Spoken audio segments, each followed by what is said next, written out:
They laughed when I forgot my own name. They laughed when I spilled soup on the table, hands shaking like I was drunk. And they laughed hardest the morning I woke up in a hole in the ground, my head pounding, dirt in my teeth, my own blood drying on my lip. That's how 10 years of special tea ended, not with a gentle fading, not with mercy. With my grandchildren standing over me, shovels in their hands, telling me to hurry up and go to the other side. My name is Josephine Harper, Granny Joe to the people who once pretended to love me. 76 years old, widow, retired seamstress.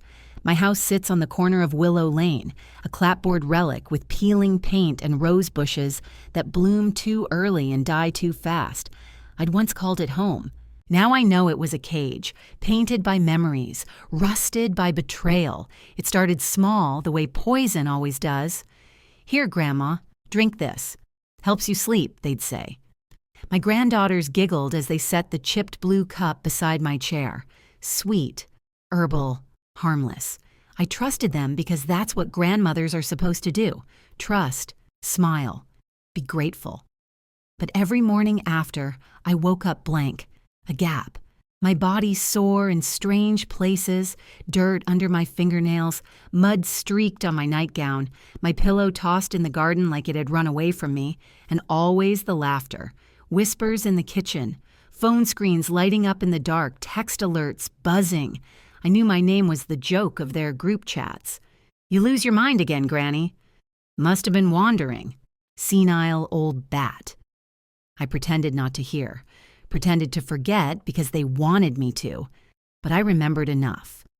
I remembered the smirks, the camera clicks, the nights I woke with soil on my lips as though the earth itself was trying to swallow me early. For a decade, I convinced myself it was my fault. Maybe I was slipping. Maybe memory was playing tricks.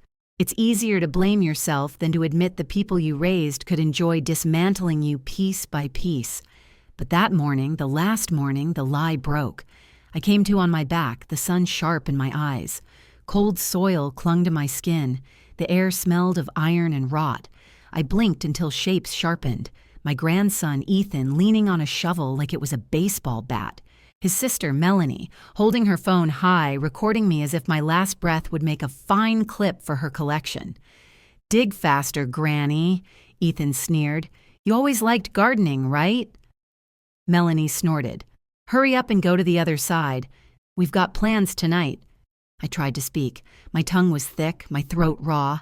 I managed a whisper. "Why?" They laughed harder. My body wouldn't move. Whatever was in the tea still fogged my blood.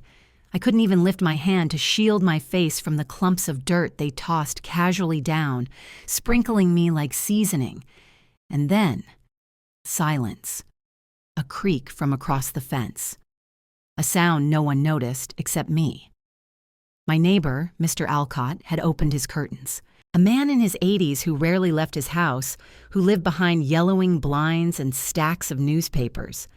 That morning, though, he stood staring out his window, frozen. And on the other side, further down, another voice. Oh my God. Mrs. Ramirez. The young mother with 2 toddlers. She had her phone raised, her mouth wide, already dialing. My grandchildren didn't see them at first. They were too busy laughing, too busy documenting my humiliation, like they always had. But this time, the earth didn't stay silent. This time, someone saw. Sirens cut through the air minutes later, slicing, merciless. Red and blue lights splashed across the yard, flashing against the half-dug pit that was meant to be my grave. Ethan cursed under his breath. Melanie tucked her phone into her back pocket, too slow, too careless. The officers saw. They saw the dirt on my nightgown, the shovel marks in the soil, the wild eyes of 2 teenagers who thought the world would never call them to account. "Help me," I croaked, barely audible. But it was enough. One officer dropped to his knees beside me, pulling me upright, wrapping me in his jacket. The warmth nearly undid me. Ethan tried to talk fast. "She's drunk, sir." "Fell in the yard again. Happens all the time." Melanie chimed in, fake tears in her eyes. "She's sick. We were just trying to get her inside. She doesn't know what she's saying." But Mrs. Ramirez stepped forward, phone in hand. "I have it all recorded." Every second. The officers froze. The weight shifted. The truth was no longer mine alone to bear. And in that moment, lying against the officer's shoulder, wrapped in borrowed warmth, I realized something. For 10 years, I thought silence kept me safe. I thought obedience and gratitude bought me love. But the moment my neighbors lifted their eyes, the moment the law entered my yard, the truth was undeniable. This wasn't madness. This wasn't memory. This was betrayal, calculated, cruel, gleeful, and now it was no longer hidden. The handcuffs clicked shut. Ethan shouted, "You can't prove anything." Melanie screamed, "She's lying." She doesn't even know what day it is. But the officer pulled out her phone from her pocket, screen still lit, video paused mid-frame, my body in the pit, their laughter sharp as knives, the truth undeniable. I wanted to close my eyes, sink back into silence, but I couldn't, not this time. My pulse hammered steady, louder than it had in years, because this wasn't the end. This was only the beginning. And as the cruiser doors slammed shut, I whispered into the dirt-stained night, "They buried the wrong woman." The cruiser pulled away with my grandchildren inside, their faces pressed to the glass. They didn't look scared, not yet. Ethan grinned, mouthing words I knew too well. "You won't remember this tomorrow." But I did. Every detail burned into me like fire through thin paper. The officers drove me to the hospital first. White corridors, harsh lights. The smell of antiseptic so sharp it cut through the fog of their special tea. A nurse pressed questions at me. "Do you know what day it is? What year? Who is the president?" "Yes," I rasped, my voice a scratch in my throat. "I know everything." And I told them. 10 years of it. The tea, the dirt, the bruises I never explained, the laughter in the dark. The nurse's pen stilled. The officer beside her leaned forward. "You're saying they've been drugging you?" "Yes." My fingers tightened around the hospital blanket, night after night. The officer's jaw hardened. He asked for names, ages, phone numbers. I gave them all. For the first time in years, I wasn't muttering into silence. I was testifying. By evening, the hospital released me with an IV bruise blooming on my hand and instructions to rest. Rest. The word tasted ridiculous. How does one rest after being pulled out of a grave of their own blood? Instead, I asked the officer to take me home. Not their house.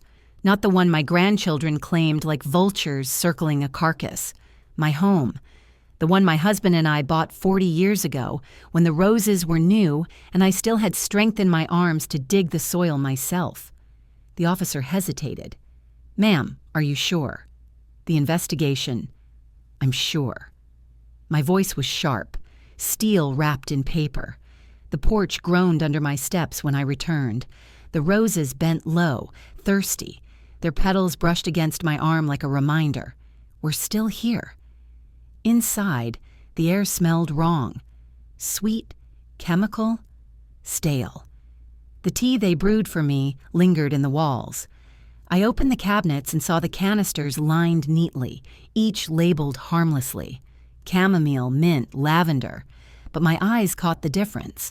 Small baggies tucked behind flower jars, powder sealed with tape. Evidence. My hands shook, not from weakness but from rage. For 10 years, I thought I was losing myself. They made me believe I was fading. All along, it was them, poisoning me into silence. The officer who escorted me stepped inside, notebook in hand. His eyes widened at the sight. "We'll bag all of it." "Don't touch." I nodded, stepping back. My knees wanted to fold, but my spine wouldn't let them. That night, the house felt both mine and foreign, like waking in a stranger's body. I lay on the couch, blanket up to my chin, the shadows pressing close. Every creak in the floorboard sounded like laughter. Every hiss of the pipes whispered, "Drink your tea, Granny." But I didn't sleep. The next morning, Detective Hayes arrived. A woman with sharp eyes and a voice that cut like cold wind. She laid her recorder on the table. "Tell me everything. Start from the beginning." I did. Again. This time without hesitation. My story poured out like water behind a broken dam. Dates. Times. The first cup of tea Ethan handed me, the way Melanie smirked when I stumbled on the stairs, the bruises, the dirt, the pit. When I finished, my throat burned dry. Hayes clicked off the recorder. "They're already trying to spin it. Their lawyer says you're senile, that you confuse dreams with reality." I almost laughed. "Is that so?" She nodded. "But we have the neighbor's video. We have the text messages pulled from your granddaughter's phone. They called it the Granny Games. Looks like they planned most nights. Recorded some of it too." My stomach turned, but my jaw stayed firm. Good. Let the whole world see. Hayes leaned back. "You sure? Once this is public, there's no taking it back. It'll follow them forever." I met her eyes. "They tried to bury me alive. Forever's what they deserve." Her pen scratched across the page. She smiled just a little. "Then let's make sure they never bury anyone else." For days after, the house swarmed with investigators. They scraped soil samples, collected mugs, dusted phones. Every drawer I opened seemed to hold proof I hadn't dared to look for before. Ropes in the garage, videos on hidden memory cards. My life turned into exhibits and evidence bags. Neighbors whispered on the street. Some crossed to the other side rather than face me. Others brought casseroles I didn't eat, flowers I couldn't smell. Pity is a thin meal. Justice, though, that's heavy enough to feed me. The first hearing came faster than I expected. County courthouse, pale walls, buzzing lights. I wore the same navy dress I'd worn to my husband's funeral, not out of mourning, out of defiance. Ethan and Melanie sat at the defense table, clean-shaven, tidy, trying to look like children instead of wolves. Their lawyer spoke smooth lies about senility, confusion, family misunderstandings. Then Hayes pressed play on the video, my body in the pit. Their laughter sharp as glass, my own voice faint but clear. Why? The courtroom froze. For the first time, I saw something crack in Ethan's grin. Not shame, not remorse, just the realization that the game had slipped out of his hands. The judge banged the gavel. The hearing adjourned. Reporters swarmed like crows outside the doors, shouting questions. "Did your grandchildren really try to kill you? Do you want them punished? What will you do now?" I didn't answer. Not yet. My revenge wasn't noise. It was silence sharpened into a blade. That night, I sat at my kitchen table. The tea canisters were gone, sealed in police lockers. The cupboards were bare. For the first time in 10 years, no one told me what to drink. I brewed my own. Strong black tea, bitter as truth. The steam rose, curling like a question. Who am I now, without their chains? I sipped, and I decided. I wasn't just going to survive. I wasn't just going to watch them rot in cells. I was going to speak, loudly, publicly, to strip the last mask from their faces so the whole town would know exactly what they had done, because they mocked me for being silent. But I remembered now, and the first name on my list was the woman who had always smiled too politely, always looked the other way. My own daughter, their mother. She had known. She had known and said nothing. I didn't sleep the night I remembered my daughter's silence. Silence.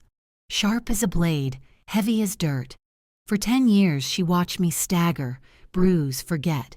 She watched me sit down at the table, cup in hand, eyes clouded with whatever poison her children had poured. She asked no questions. She let me fade. That's not ignorance. That's complicity.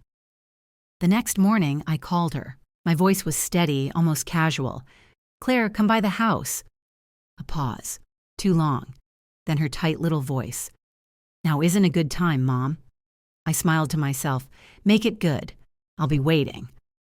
When she finally showed, her heels clicked like gunshots against the porch. She carried a shopping bag, some token peace offering, cookies from a bakery, still in their glossy box. She set them down like evidence. "Mother, this is all a misunderstanding," she began, before I even offered her a seat. Misunderstanding. I asked, my eyes fixed on hers. "Which part? The pit, the video, the poison?" She flinched. "They're children. They're wolves," I cut in. "Raised in your house, fed by your hand." "Tell me, Claire, how long have you known?" Her lips pressed thin. "I didn't know details." I laughed then, a dry, brittle sound. "Details. I stumbled through this house like a ghost for years, and you didn't notice." Her hands trembled, smoothing her skirt. "I thought it was age. I thought you were declining. What was I supposed to think?" "That your mother was worth more than silence," I snapped. For the first time in a long time, she looked away. Not ashamed, just cornered. Silence again, her favorite language. I leaned forward. "Listen carefully. You have one choice now, stand with me or stand with them. And if you choose them, I'll make sure the world knows what kind of mother you are." Her chin lifted, pride flaring. "You wouldn't." I smiled coldly. "You'll see." She left, slamming the door, cookies untouched on the table. The silence she left behind didn't sting this time. It fueled me. That evening, Detective Hayes returned with updates. Ethan and Melanie were denied bail. Too much evidence, too much risk. "But their mother," Hayes added carefully, "she's petitioning to testify in their defense. Says you're confused, exaggerating." I felt no surprise, only confirmation. The line was drawn. The next Sunday, I walked into church. My first time in months. The pews creaked under familiar weight. Whispers stirred like moths in the dark. Eyes followed me, curious, pitying, calculating. I waited until the pastor finished his sermon. Then I stood. "Some of you have heard rumors," I said, my voice carrying in the hush. "Let me tell you the truth. My grandchildren drugged me, mocked me, tried to bury me alive. And their mother, my daughter, looked away." Gasps, murmurs. A baby cried in the back, shushed quickly. Claire sat frozen 2 rows behind, her face white as chalk.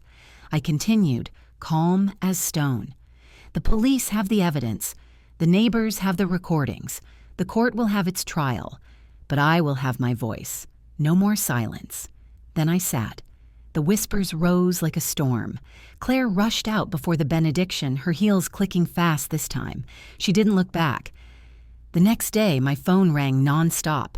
Local reporters, community groups, even the library board where I once volunteered. They all wanted my story. For years, I was invisible. Now, I was headline material. I agreed to one interview, just one. A plain wooden chair in my living room, a reporter with tired eyes, a recorder blinking red. I spoke plainly. I didn't embellish. I didn't cry. I told them about the tea, the dirt, the laughter. I told them about the morning in the pit. And I told them about my daughter's silence. When the article hit the paper, it spread like fire. Grandmother survives alleged burial by family. The town's pity turned into outrage. Neighbors who once looked away now crossed the street to shake my hand, to leave flowers on the porch, not out of pity, but out of respect. But respect is a shallow shield. I knew better than to trust it. Because one night, as I stood at the sink, rinsing a mug, I saw a shadow by the fence, a flicker of movement, too tall to be wind, too heavy to be imagination. I stepped onto the porch, my old shotgun leaning against the wall. The roses rustled, then silence. The next morning, a note was tucked under the mat. No envelope, just thick black marker. "Stop talking," or next time, we finish the job. I stared at it a long while, then folded it neatly and placed it in a plastic bag. Evidence. When Hayes came by, I handed it to her. "They're trying to scare me," I said. Her jaw clenched. "And it won't work, will it?" I met her gaze. "No, not anymore."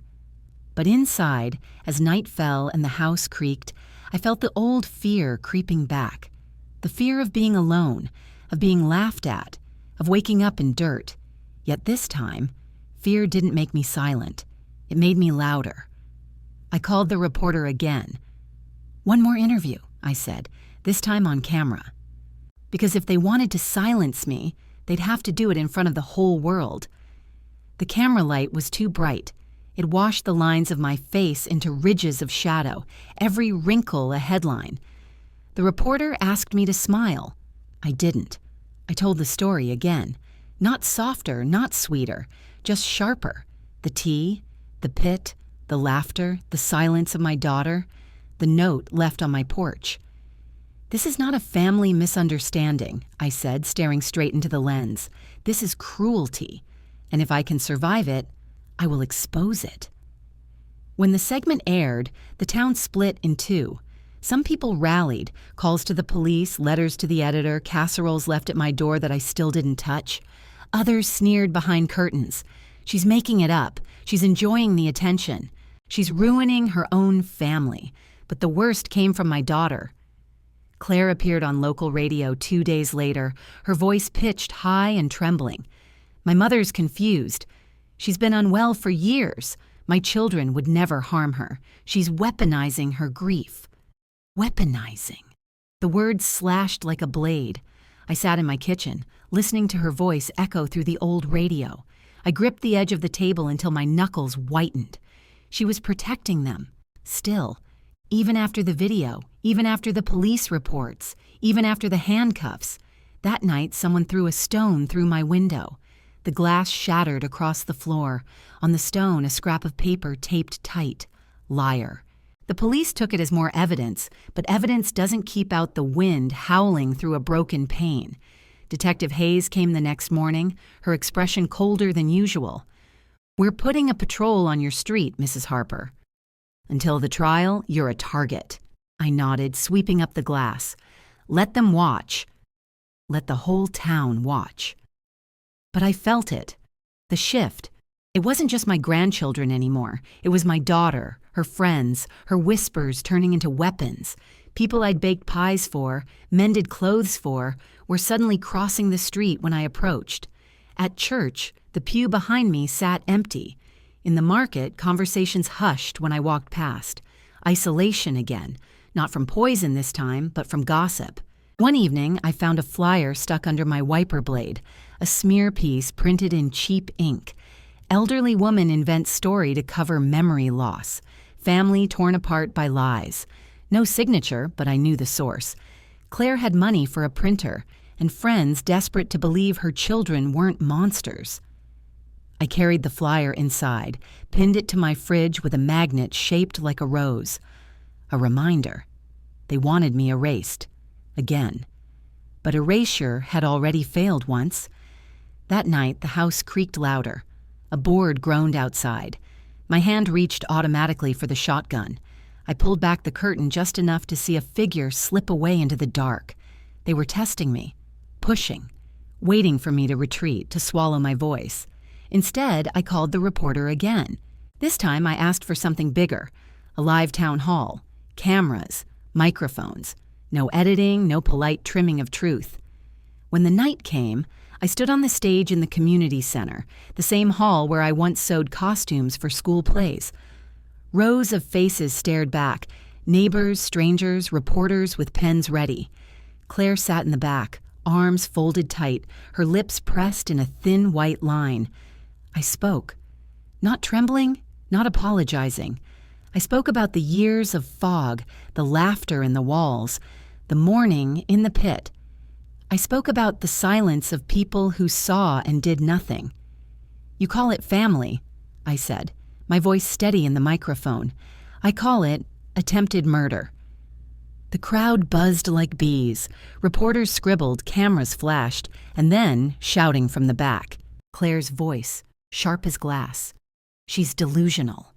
She's destroying us." All eyes turned. The cameras caught her face twisted with rage, the exact mask she had worn in my kitchen when I asked her how long she had known. The moderator tried to restore order, but the damage was done. Claire's mask had slipped. That night, walking back to my car, I felt the first real weight of consequence. Not fear, confirmation. The town had seen her anger. They'd seen my truth. Lines were no longer blurred, but when I reached my porch, the air smelled wrong again. Smoke. I ran to the back and saw it. Embers glowing in the trash bin, flames licking the wood siding. Someone had tried to set my house alight. The patrol car's siren split the night. Officers rushed with extinguishers, stamping out the fire before it spread. Hayes appeared, her face pale under the flashing lights. They're escalating. This isn't just intimidation anymore. It's arson. I stood barefoot on the cold ground, the smoke curling around me, and I whispered almost to myself, "They want me gone." But I'm still standing. Hayes touched my shoulder, firm. "Then we make sure you stand louder." I nodded, staring at the blackened wood, my home scarred but not destroyed. Just like me. The trial was coming. But so was something else. A reckoning bigger than any courtroom. Because if fire couldn't erase me, nothing would. The courthouse smelled of bleach and old wood, the kind of smell that clings to memory long after the day is gone. Reporters crowded the steps. Their questions cut through the air like knives. "Mrs. Harper, do you believe your grandchildren meant to kill you? Do you think your daughter was involved? Will you testify?" I walked past them all, spine straight, my navy dress pressed. I didn't answer. The gavel would. Inside, the room buzzed with tension. My grandchildren sat at the defense table, dressed like Sunday saints. Ethan in a stiff blazer, Melanie in a pale sweater with her hair braided neatly. They looked like children again, carefully arranged by their lawyer. But I knew better. Wolves in borrowed wool. Claire sat behind them, arms wrapped across her chest. She refused to meet my eyes.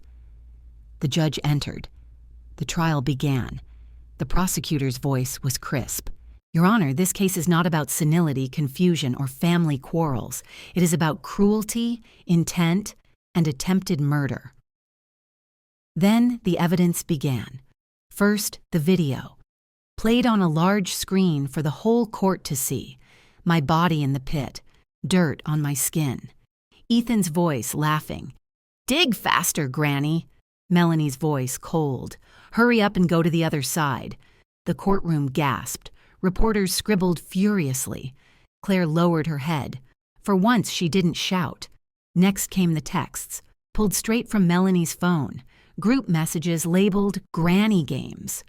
Threads of laughter. Photos of me stumbling, falling asleep in odd corners. Notes about tonight's dose. Every word was a nail in their coffin. Their lawyer objected, argued, spun. Their teenagers joking. Out of context. The prosecutor raised an eyebrow. "Is attempted burial a joke, counselor?" The judge silenced the objection. Then they called me. I rose slowly, knees stiff but unbroken, and walked to the stand. I placed my hand on the Bible, swore to tell the truth. The oath felt redundant. I'd been bleeding truth for months now. The prosecutor asked simple questions: my name, my age, my relation to the defendants, then the hard ones. "Mrs. Harper, what do you remember about the morning in question?" I told them. My voice didn't shake. I told them about the pit, the laughter, the years of tea that fogged my mind. I told them about the bruises, the mornings waking in dirt, the silence that cut deeper than the poison. And finally, I looked straight at Ethan and Melanie. "You thought I'd forget." But I remember everything now. The courtroom was silent. You could hear the scrape of a pen dropping somewhere in the back. Their lawyer tried to break me. He pressed, sneered, waved documents claiming I'd once forgotten a utility bill, once misplaced my keys. "Isn't it true, Mrs. Harper, that your memory has been unreliable for years?" I leaned forward. Unreliable. I remember your client's laughter as clear as I remember my own name, and I remember the dirt in my mouth when they tried to bury me. If that's unreliable, counselor, then so is the sunrise. The judge's gavel cracked. The lawyer sat down, red-faced. Day after day, the trial continued. Neighbors testified.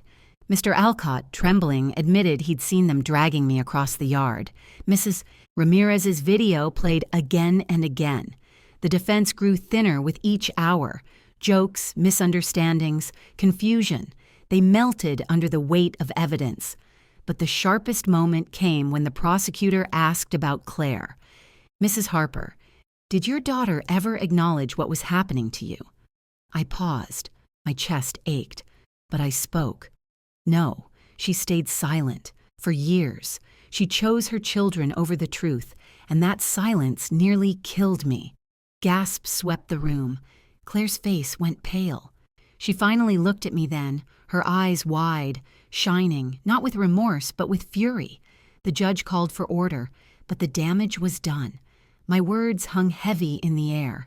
By the end of the week, the case was clear. The jury whispered among themselves. The judge's eyes grew harder each day. On the final morning, as we waited for the verdict, Claire finally approached me. She leaned close, her voice a venomous hiss. You think you've won, don't you? You've ruined your own blood. You've destroyed this family. I met her eyes. No, you destroyed it when you let them hurt me. I'm just telling the truth. Her jaw clenched. She turned away. The jury filed back in, faces grim, eyes fixed on the floor. The foreman stood. We, the jury, find the defendants guilty on all counts. The words echoed like bells. Ethan's head dropped. Melanie burst into tears, covering her face with her hands. The judge's gavel cracked. Sentencing will be determined at the next hearing. The room erupted. Reporters rushed for the doors. Neighbors whispered. Some looked at me with pity, others with awe. I sat very still, my hands folded in my lap. Justice had spoken, but revenge, it wasn't finished. Not yet. Because outside, in the hall, Claire was waiting, and the look in her eyes told me the fight was far from over. The courthouse emptied into chaos, reporters flashing lights, voices sharp as glass, neighbors whispering, some clutching their children tighter, as if cruelty were contagious. Through it all, Claire stood like a statue, lips bloodless, eyes blazing. When she finally spoke, her voice was low, venomous. You wanted them behind bars. Fine. But you'll regret this. You'll die alone, and everyone will know you betrayed your own family. I stepped closer. My words were quiet, sharp enough to cut her pride. I didn't betray family. I exposed strangers who wore my blood like a mask. She flinched, then stormed away, cameras chasing her down the marble steps. That night, I sat at my kitchen table, a single lamp casting long shadows. The verdict should have brought peace, but instead it brought fire. The phone rang nonstop. Unknown numbers, threats whispered in the dark. Notes appeared on my porch. Liar, witch, rotten hell. One envelope contained photos. Me in my garden, me walking to the mailbox, watched, stalked. Detective Hayes returned, her face tight. Claire's stirring people up. Friends, cousins, anyone who wants to believe her story. They're angry. Good, I said, sipping my black tea. Anger is loud. Loud makes mistakes. Hayes raised an eyebrow. You're not afraid. Fear kept me quiet for 10 years. I'm done with it. The sentencing hearing came next. The courtroom was packed, hotter than summer air, every bench filled with eyes waiting to see the family's fate. The judge's voice thundered, Ethan Harper, 20 years without parole. Melanie Harper, 15. Gasps. Claire screamed, This is a travesty. They're children. The judge slammed the gavel. They are criminals. This court will not excuse cruelty as youth. The guards led Ethan and Melanie away. For the first time, they looked truly small. Not wolves, just cowards stripped of teeth. But Claire, she rose to her feet, finger pointing at me. This is your doing. You'll burn for this. The bailiff stepped forward, but I lifted my chin. I already burned, I said, my voice carrying through the courtroom. In silence. Never again. Reporters pounced on those words. By evening, they were headlines. Granny Joe speaks. I already burned in silence. Never again. Claire's campaign turned desperate. She gave interviews, choking on tears, painting me as delusional. She held photos of her children as toddlers, their gap-toothed smiles printed across the news. She called me a liar, a witch, a bitter old woman out for revenge. But truth has its own weight, and I had proof she couldn't erase. At the next town hall, I arrived with a stack of papers. Bank records, medical reports, police statements, evidence of the tea, the drugs, the bruises documented by doctors years ago, quietly tucked away. I stood before the crowd, microphone steady in my hand. She says I'm delusional, but the records remember what she wants forgotten. I held up photos, bruises on my arms, wrists raw with rope marks. Gasps echoed. Claire's face turned pale, then red, then twisted with fury. "You think you're clever?" she spat, trying to shout me down. "But you're tearing this family apart." I turned toward her. "No, you tore it apart when you let cruelty grow under your roof. I'm just naming what you buried." The crowd erupted. Some cheered, some jeered. But no one stayed silent. Claire fled the hall, cameras chasing her into the night. That evening, another letter slid under my door. This one wasn't a threat, it was a confession. Sloppy handwriting smudged with tears. From a cousin who had joined Claire's whisper campaign. "I'm sorry, I knew something was wrong. I looked away. I don't know how to live with myself now." I folded the letter, placed it in my drawer beside the old family photos. Evidence, but also reminder. Silence is complicity. By the end of the week, I was invited to speak at the county board meeting on elder abuse. Me. A woman who once doubted her own memory, now standing with a microphone, her words recorded into minutes of history. I stood tall, hands steady on the podium. For 10 years, I thought I was losing my mind. But I wasn't. I was losing my family. The danger isn't memory loss. It's people who use love as a shield to hide their cruelty. If it happened to me, it can happen to anyone. Don't wait for the dirt to hit your face before you speak. The room erupted in applause. Reporters swarmed. My name was no longer a joke. It was a warning. But when I returned home that night, the front door was ajar. My breath froze. I stepped inside. The air was heavy, wrong. In the kitchen, my teacup waited on the table. Steaming hot. Too hot. And on the counter, a note in Claire's handwriting, "You've spoken enough. Drink up, mother." The tea steamed on the counter, curling tendrils of heat into the air. Lavender, familiar, suffocating. My stomach turned at the sight of it. For 10 years, I drank poison in chipped blue cups. And now, Claire wanted me to drink again. Her final command. I didn't touch it. Instead, I picked up the cup with a rag, carried it carefully to the sink, and poured it down the drain. The steam hissed like a snake retreating. Then I waited. The house was silent. Too silent. I knew she was still here. I turned slowly, shotgun resting against the wall within reach. My voice cut through the dark. "Come out, Claire. You've played your part." Footsteps creaked. My daughter stepped from the hallway shadows, her face pale, lips pressed into a bitter smile. "You should have just stayed quiet," she hissed. "None of this would have happened if you knew your place." "My place?" I asked. My voice was steady, sharp. "My place is in the home I built. The one I bled for. Not in the ground you dug for me." Her eyes narrowed. "You think people believe you? They pity you, that's all. They'll forget in a year, and I'll still be here." I stepped closer. "No, Claire. You'll be remembered, not as a mother, not as a victim, but as the woman who stood by while her children tried to bury her own blood." She flinched, but didn't back down. "You ruined them, Mom. You destroyed their lives, and now you want to destroy me." "They destroyed themselves," I snapped. "And you helped." She laughed then, a hollow, shaking laugh. "You're old. Weak. You think words will save you. You think cameras make you strong. I could finish this tonight, and no one would blame me." I lifted the shotgun slowly, not aiming yet, just letting her see it. Try me. For a moment, silence. Then her mask cracked. Fury spilled out, raw and trembling. I hate you. I hated you my whole life, always judging, always making me feel small. Well, look at you now, 76 alone, pathetic. You'll die and no one will even remember you kindly. Her words cut, but not deep. They were the tantrum of a child who'd grown old without ever growing up. I steadied my breath. You think you know me, Claire, but you don't. You've only ever seen what you could take, never what I could endure.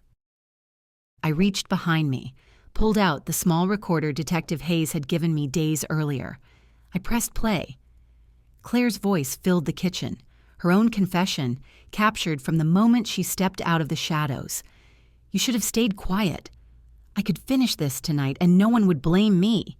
Her face drained of color. You tricked me. I held the recorder steady. No, you tricked yourself. You thought silence was my weakness, but silence was just waiting. She lunged then, desperate, reaching for the shotgun. The cup on the counter crashed to the floor, shards scattering across the tile. We struggled. My arm shook, but rage gave me strength. For a moment, her face was inches from mine, eyes wild, teeth bared. I'll end you, she spat. The door burst open. Officers stormed in, Hayes at the front, her gun drawn. Drop it, now. Claire froze. My grip didn't. I shoved her back, the shotgun clattering to the floor. She stumbled against the counter, breath ragged, eyes wide. Hayes moved fast, slapping cuffs on her wrists. Claire screamed, her voice shrill, breaking. You can't do this. She's lying. She's always lying. But the recorder still played, her own words echoing back, undeniable. The officers dragged her out, her screams trailing into the night. The house trembled with silence once more. Hayes turned to me. You all right? I nodded, though my knees wobbled. Better than I've been in years. She picked up the recorder, clicked it off. This is enough to end her campaign. Enough to make sure she faces charges. You just ended it, Mrs. Harper. I looked at the broken cup on the floor, the tea staining the tiles like old blood. No, I said softly. This is just the beginning of her ending. Outside, the patrol car carried Claire away, her screams fading into the night. The air smelled of smoke and lavender, but for once, neither belonged to me. I closed the door, locked it tight, and sat at the table. My hands trembled, but my heart was steady.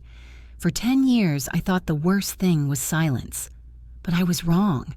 The worst thing was believing no one would ever hear me. Now they had, and Claire's screams would carry farther than she ever imagined. Still, as I stared into the quiet house, I knew one truth. Revenge wasn't finished. The trial had broken the grandchildren. Tonight had broken Claire. But there was still one thing left to do. One final strike that would make sure their betrayal would never rise from the dirt again. And I already knew exactly what it would be. They thought the story ended in a cell. They were wrong. The weeks after Claire's arrest felt like winter after a storm.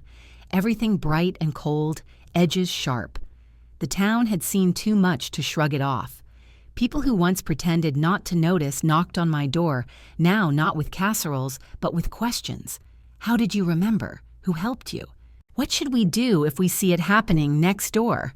I answered plainly. Speak, record. Don't be polite. Don't look away. Detective Hayes set the last pieces in motion.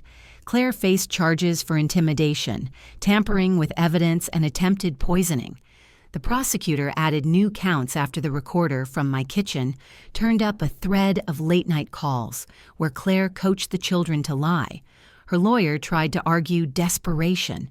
The jury listened to the audio. The jury listened to the neighbors who finally found courage.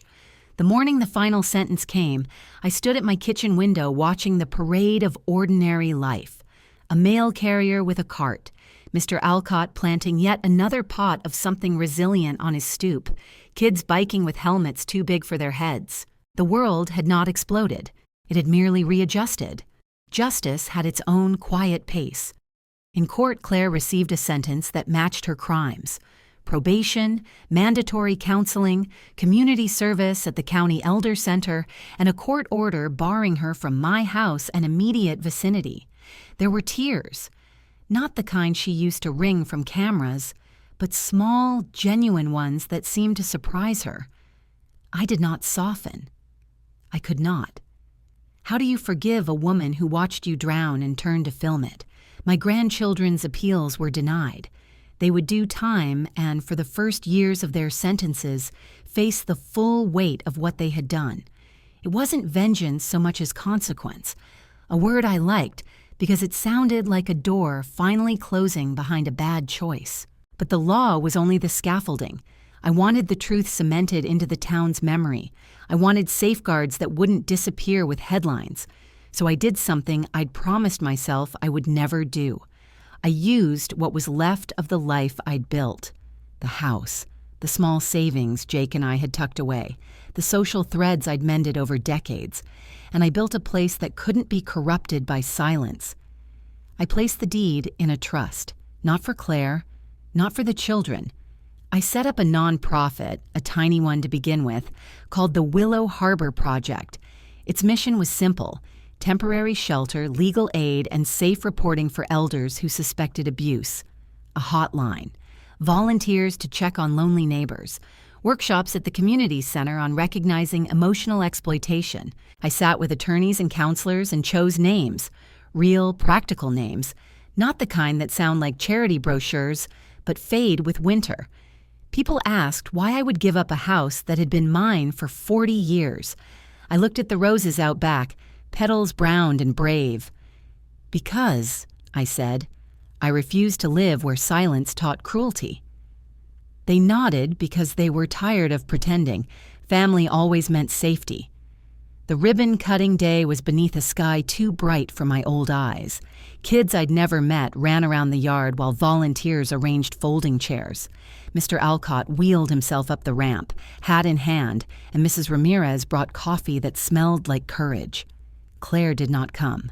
She called the day before, her voice boxed and small, asking if there could be any arrangement. I told Hayes about it. Hayes wrote it down. The trust's rules were clear. No beneficiaries who had records for elder abuse or intimidation were allowed near the shelter. Her call was returned with a legal notice. When I stepped up to speak, my hands trembled, not with fear, but with the shape of something like pride. I told the small crowd the truth exactly as it had happened. The tea, the pit, the phones in dark pockets. And then I told them why this mattered, not for me. For the woman who thinks she must stay quiet to keep the peace. For the widow whose son calls too busy to visit. For the neighbor whose eyes slide down and past. People listened. They clapped. They promised to volunteer. They asked how to donate.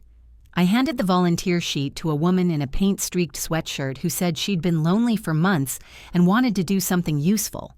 Simple things matter. Paperwork matters. Witnesses matter. After the ceremony, I walked the house with Hayes, room by room. The kitchen smelled faintly of lemon cleaner and new paint. For the first time in a long while, the house felt like shelter, not trap. In the living room, I found the place where, years ago, Ethan had once sat and drawn cartoons of monsters. I sat on the worn sofa and let the quiet settle over me like a blanket. "How are you, Joe?" Hayes asked, soft as rain. "I'm tired," I said honestly, but not empty. I looked at the window where once I'd seen movement in the dark and wanted to crawl into the soil. "I don't want revenge to turn me into someone I wouldn't recognize." "You're not that woman," she said. "You used the law. You used speech. You used community. That's the best kind of victory." Maybe. Victory tastes like chamomile sometimes and like bitter tea other times. It tastes like the first deep sleep I'd had since the funeral. Full nights with no dreams of dirt under my nails. There were small cruelties even after the trust was up and running. A brick through a window. A rude note taped to my mailbox. Someone scrawled a name on the fence. Claire's name, heavy with spite. and I had it painted over immediately. The town's memory is long but not flawless. It waves in and out like the tide. So I kept reminding them. I spoke at council meetings. I taught a class on digital recording and privacy at the library. I sat with other elders and told them to carry a small recorder to document. "Trust your ears," I told one woman. "If laughter makes you small in the dark, record it." People who had once judged me for being too dramatic approached with apologies that sounded like new seedlings, awkward, tender, and hopeful. I accepted some, kept others like stones in a drawer for later when I needed them for weight. Claire's probation officer wrote that she had shown up for counseling, staggered and inconsistent. The news called it a fragile attempt at repair. I called it what it was: late, insufficient, and too neat for a confession. We were not finished. The trust's legal protections prevented her from being near the shelter. The court orders kept her away from my property. The children, for now, were where they needed to be, behind walls where they could think without their phones. On quiet mornings, I walked the perimeter of my yard. The roses surprised me sometimes in summer, new blooms like old promises kept. I'd sit on the porch and listen. The distant hum of traffic, the laughter of children in other yards, the welcome caw of a crow who seemed to like the way the morning rippled. My body remembered holes differently now. The soil under my nails was from planting, not from being buried. I planted new roses this spring, each a small stubbornness. I dug with my own hands. The earth smelled good, honest. One afternoon, a young woman came by the gate. She kept her head down. She handed me a thin envelope. Inside was a single sheet, a photograph of a small boy, no more than 5, asleep on his grandmother's lap, hair like a dark bird. On the back someone had written, "Thank you. You saved me." I folded the paper carefully and slipped it into my pocket. It fit there like the last warm thing you keep when winter comes. Years will pass. People will make mistakes. People will forget. New faces will move into old houses, unaware of the ghosts that once sat at their tables. That's why we built the Willow Harbor Project, to keep telling the story until it becomes common sense. Name, record, speak. Do not assume kindness always hides cruelty. On certain nights when the moon cuts clean and thin, I stand at the side gate and look back. The house glows softly. The porch light flickers. Voices come from the shelter, not loud but real. A woman teaching another how to use a phone, neighbors sharing a casserole recipe. Life happening in a place that used to be the stage of a long cruelty. That felt like a small miracle. I have learned that revenge is not always a scream. Sometimes it is paperwork. Sometimes it is a letter notarized and filed. Sometimes it is a building where other old women can sleep without fear. Sometimes it is a recorder pressed into the palm of a trembling hand. Tonight, the porch is empty. The roses smell like summer, and something like forgiveness, though I will not call it that. I reach for the gate key. Cold metal, solid, familiar as a bone. I slide it into the lock, turn it slowly. The click is small, final. I turn the key. The past stayed out.